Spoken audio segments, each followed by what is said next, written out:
Hello everybody and welcome. In this video I'm going to show you how to pair your HUAWEI FreeArc with your Android device. You have to start by open settings and now go to connected devices. After that click pair new device and now open the charging case, and after that right here we have connection button. Press and hold until this LED light starts flashing white. Here we go. And now we enter to pairing mode, so we should see it at the device list.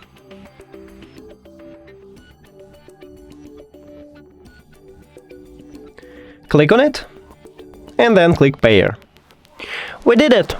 Thank you for watching this video. If you found it helpful, please consider subscribing to the channel and leave the like on the video. See you later!